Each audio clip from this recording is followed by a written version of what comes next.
Okay, तो आज का आपका टॉपिक है इमल्शन में कौन कौन सी स्टेबिलिटी प्रॉब्लम आती है और हम उन प्रॉब्लम को कैसे दूर कर सकते हैं। Stability problem and their remedies in emulsion. अगर आपको पुराने लेक्चर की नीड है तो मैंने प्लेलिस्ट की लिंक जो है डिस्क्रिप्शन में दे रखी है, और अगर आपको नोट्स की रिक्वायरमेंट है तो मैंने टेलीग्राम चैनल की लिंक जो है डिस्क्रिप्शन में दे रखी है, आप वहां से जाके डाउनलोड कर सकते हो। तो चलो शुरू करते हैं आज का टॉपिक। ओके, तो आज का आपका टॉपिक है stability problem and method to overcome.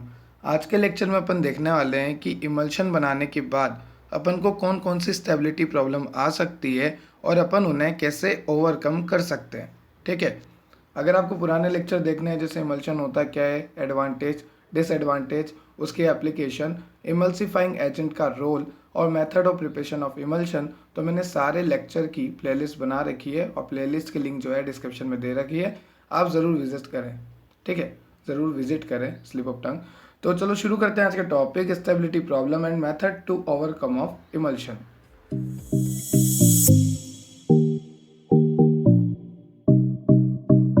तो देखो यहाँ पे सबसे पहली प्रॉब्लम है फ्लोक्यूलेशन। होता क्या है फ्लोक्यूलेशन, ध्यान से सुनना। जैसे मान लो ये मैंने इमल्शन बना रखा है और इसमें छोटे छोटे ग्लोब्यूल्स है। ठीक है, जब ये ग्लोब्यूल अलग है, देखो यहाँ पे मैं दिखा रहा हूँ रेड कलर से, जब ये ग्लोब्यूल अलग है इमल्शन में तो कोई दिक्कत नहीं है।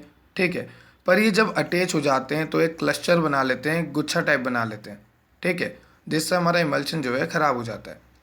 तो ग्लोब्यूल हैं तो अलग अलग है, तो मैं ग्लोब्यूल बोल रहा हूँ। पर ये जब ज्वाइन हो जाते हैं, साथ में हो जाते हैं, तो मैं इन्हें बोलूँगा फ्लोक्यूल। ठीक है, जब ये अलग अलग है तो ग्लोब्यूल, और जब ये गुच्छा बना रहे हैं तो क्या बोल रहा हूँ मैंने, फ्लोक्यूल, या फिर आप बोलो लार्ज क्लस्टर। तो फ्लोक्यूलेशन किसे कहते हैं, जब ग्लोब्यूल आपस में ज्वाइन होकर फ्लोक्यूल बनाते हैं या बोल लो लार्ज क्लस्टर बनाते हैं, उसे हम कहते हैं फ्लोक्यूलेशन। और इमल्शन में फ्लोक्यूलेशन हो क्यों रहा है, यहाँ पे मैंने कोज दे रखे हैं और यहाँ पे दे रखी है रेमेडी कि हम उन्हें कैसे सही कर सकते हैं, कैसे रोक सकते हैं फ्लोक्यूलेशन को। तो देखो कोज देख लेते हैं, फिर रेमेडी देख लेते हैं। तो देखो पहला कोज दे रखा है डिक्रीज इन रिपल्सिव फोर्स। अगर ये जो ग्लोब्यूल है, ठीक है, जो छोटे छोटे ग्लोब्यूल है जो कि इमल्शन में प्रेजेंट है, अगर इनके बीच का रिपल्सिव फोर्स, दूर जाने वाला फोर्स खत्म हो जाएगा तो ये अट्रैक्ट होंगे, एक दूसरे के पास आएंगे और एग्रीगेशन कर लेंगे, मतलब गुच्छा बना लेंगे। ठीक है, पर ये हो क्यों रहा है, क्योंकि इमल्सिफाइंग एजेंट की कमी है। हमारे इमल्शन में अगर इमल्सिफाइंग एजेंट की कमी होगी तो ये जो ग्लोब्यूल है आपस में मिलके बना लेंगे फ्लोक्यूल, या फिर आप बोल लो लार्ज क्लस्टर, जिसकी वजह से हमारा इमल्शन खराब हो जाएगा। ठीक है, तो रेमेडी तो यही है कि आप जो है इमल्सिफायर एजेंट अच्छे से डालो, इमल्सिफाइंग एजेंट, इमल्सिफायर भी बोलते हैं उनको, आप अच्छे से ऐड करो, सफिशिएंट ऐड करो ताकि फ्लोक्यूलेशन ना हो। अब देखो दूसरी प्रॉब्लम क्या है, क्रीमिंग है।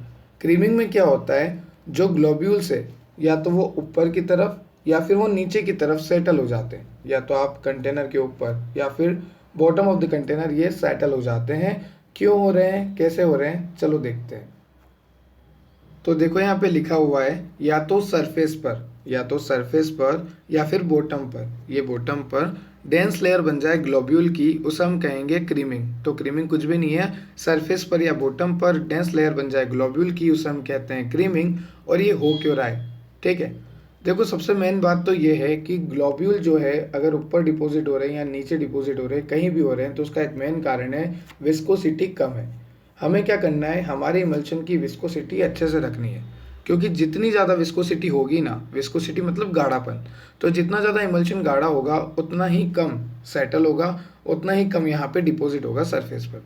ठीक है, देखो मैंने यहाँ पे लिखा भी हुआ है कि रेट ऑफ क्रीमिंग, मतलब ये जो ऊपर और नीचे डिपोजिशन हो रहा है ये बहुत कम हो जाएगी अगर आपका विस्कोसिटी जो है ज़्यादा होगा मीडियम का।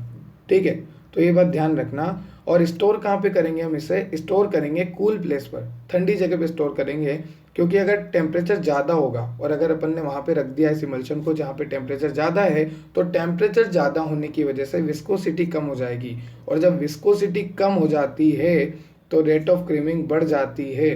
तो इसलिए हम इसको कहाँ रखते हैं, ठंडी जगह रखते हैं, क्योंकि टेम्परेचर बढ़ाने पे विस्कोसिटी बढ़ेगी और विस्कोसिटी बढ़ने पे रेट ऑफ क्रीमिंग बढ़ेगी, मतलब डिपोजिशन बढ़ेगा ग्लोब्यूल का। तो हमें दो कोस समझ में आए कि एक तो विस्कोसिटी है और एक टेम्परेचर है, और दोनों की हमने रेमेडी भी देख ली।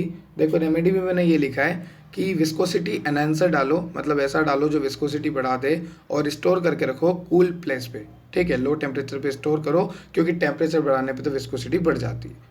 या फिर जो ग्लोब्यूल की साइज़ है, अगर वो बड़ी बड़ी है, मान लो एक ग्लोब्यूल की साइज़ बड़ी बड़ी है हमारे इमल्शन में, तो आराम से डिपोजिशन हो जाएगा इनका। ठीक है, तो रेट ऑफ क्रीमिंग मतलब सरफेस पे और बॉटम में डिपोजिशन डायरेक्टली प्रोपोर्शनल किसके है, डिस्पर्स ग्लोब्यूल के।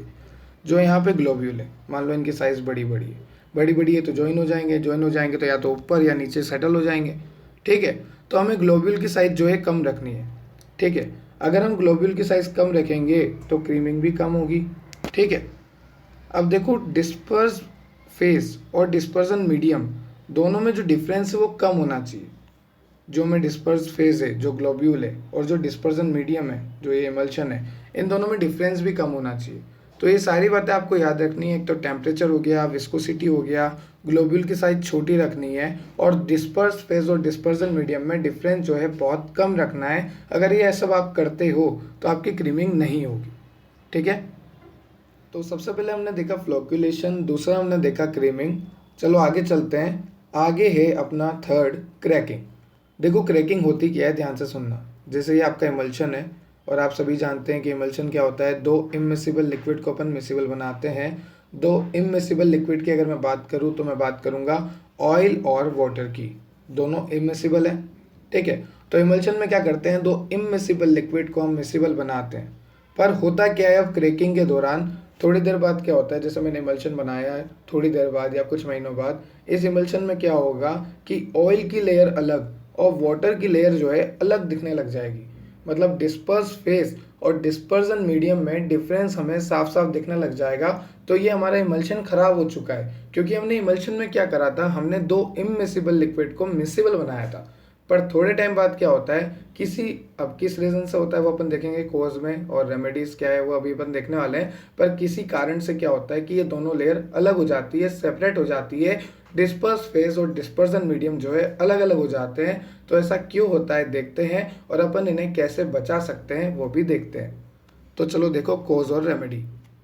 तो देखो सबसे पहला और सबसे बड़ा कारण है कि आपने एडिशन तो किया इमल्सिफाइंग एजेंट का, पर अपोजिट टाइप का कर दिया। कोई गलत इमल्सिफाइंग एजेंट आपने ऐड कर दिया आपके इमल्शन में, तो उसकी वजह से क्या होगा, सेपरेशन हो जाएगा दो लेयर के बीच में।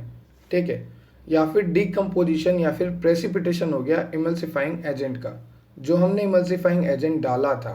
ठीक है, या तो उसका डीकम्पोजिशन हो गया, ख़त्म हो गया वो, या फिर वो क्या हो गया, प्रेसिपिटेशन हो गया उसका। और अगर यहाँ जम जाएगा वो नीचे इमल्शन में, तो ऊपर की लेयर को सेपरेट होने में टाइम नहीं लगेगा, क्योंकि जो हमने इमल्सिफाइंग एजेंट डाला था वो या तो डिकम्पोज हो गया, ख़त्म हो गया, या फिर क्या हो गया, उसका प्रेसिपिटेशन हो गया। तो इमल्सिफाइंग एजेंट ही नहीं रहा, तो फिर उनको मिसिबल बना के कोई नहीं रख सकता, इसलिए लेयर अलग हो जाती है। या फिर हमने गलत वाला डाल दिया। तो दो कारण तो ये हो गए। या फिर कोई माइक्रो ऑर्गेनिज्म आके अटैक कर गया हमारे इमल्शन पे, जैसे आपने इमल्शन को ओपन रख दिया तो कोई भी माइक्रो ऑर्गेनिज्म आके अटैक कर गया, जिसकी वजह से क्या हो गया, डिस्पर्स फेज और डिस्पर्सन मीडियम मतलब ऑयल और वाटर जो है अलग अलग हो गए। तो अब देखते हैं रेमेडीज़ के अपन इनको कैसे बचा सकते हैं, कैसे अपन सेपरेशन नहीं होने दे सकते हैं। तो देखो रेमेडीज़ क्या क्या है क्रैकिंग की, कि आपको सबसे पहले तो टेम्परेचर मेंटेन करके रखना है। ना ज़्यादा टेम्परेचर रखना है, ना बहुत कम टेम्परेचर रखना है, टेम्परेचर को आपको मेंटेन करके रखना है। दूसरा, आपको अवॉइड करना है माइक्रोबियल कंटामिनेशन। किसी भी तरह का कंटामिनेशन नहीं आना चाहिए आपके इमल्शन में, ये बात का आपको ध्यान रखना है। और आपको sufficient quantity of emulsifying agent डालना है। देखो यहाँ पे एजेंट लिख लेना आप यहाँ पर। ठीक है, यहाँ पे आएगा agent, adds sufficient quantity of emulsifying agent. तो आपको टेम्परेचर मेंटेन करना है, माइक्रोबियल कंटामिनेशन नहीं होने देना है, sufficient quantity of emulsifying agent डालना है, जिसकी वजह से क्रैकिंग नहीं होगी। तो देखो आपको फोर्थ दे रखा है फेज इन्वर्जन। अब ये जो नाम यहाँ पे क्रीमिंग लिखा है वो गलती से लिख दिया, क्योंकि ऊपर भी क्रीमिंग तो ऊपर देख लिया अपन ने, यहाँ पे है फेज इन्वर्जन। तो फेज इन्वर्जन क्या होता है, जैसे ये मान लो आपका इमल्शन है।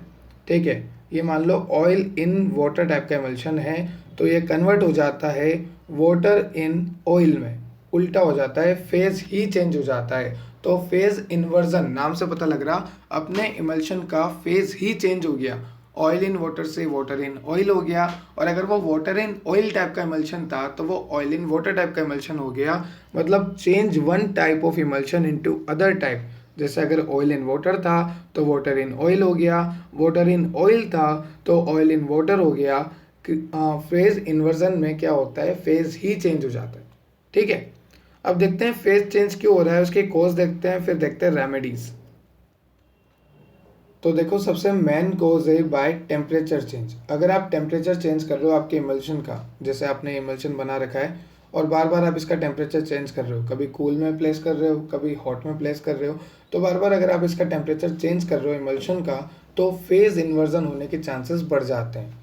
तो रेमेडी क्या है, आप इसको टेम्परेचर जो है मैनेज करोगे, मैनेज करके रखोगे टेम्परेचर, तो फेज इन्वर्जन होगा ही नहीं। तो सबसे मेन कारण यही होता है कि अगर आप बार बार टेम्परेचर चेंज कर रहे हो, कभी कूल में रख रहे हो, कभी हॉट में रख रहे हो, तो इसकी वजह से क्या होता है, फेज इन्वर्जन हो जाता है। पर अगर आप टेम्परेचर मेंटेन करके रखते हो तो इमल्शन में ऐसी कोई भी प्रॉब्लम नहीं आती है।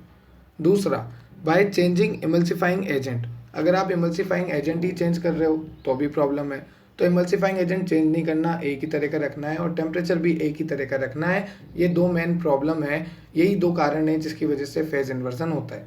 ठीक है, और अगर जो डिस्पर्स पार्टिकल है वो जो है, देखो यहाँ पे उनकी कंसंट्रेशन अगर 30 to 60% है तो फेज इन्वर्जन होने के चांसेस खत्म हो जाते हैं। ठीक है, तो जो आपका डिस्पर्स पार्टिकल है उनकी कंसंट्रेशन 30 to 60% आपको रखनी है। टेम्परेचर चेंज आपको नहीं रखने देना, मेंटेन करके रखना है। ठीक, अब लास्ट में देखो स्टोरेज ऑफ इमल्शन। तो देखो स्टोरेज ऑफ इमल्शन में आपको इतना सा याद रखना है कि जो इमल्शन आप इंटरनल यूज़ के लिए बना रहे हो, ठीक है, उसको आपको वाइड माउथ बोतल में रखना है, वाइड माउथ बोतल में रखना है। और दूसरा, उसको एयर टाइट कंटेनर में रखना है, प्रोटेक्ट फ्रॉम लाइट रखना है, और स्टोर इन कूल प्लेस। मतलब कहाँ का रखोगे, एयर टाइट कंटेनर में रखोगे, protect from light, store in cool place, और वाइड माउथ बोतल में। तो अगर आपको कोई पूछे कि अगर आपका इमल्शन जो है इंटरनल यूज़ के लिए बना है तो आप उसे कहाँ रखोगे, सबसे पहले आप बोलना वाइड माउथ बोतल, store in air tight container, protect from light, and store in cool place. ठीक है, तो ये था आज का आपका लेक्चर जिसमें अपन ने देखा स्टोरेज ऑफ इमल्शन। उससे पहले अपन ने देखा फेज इन्वर्जन। ठीक है, ये नहीं है, फेज इन्वर्जन है।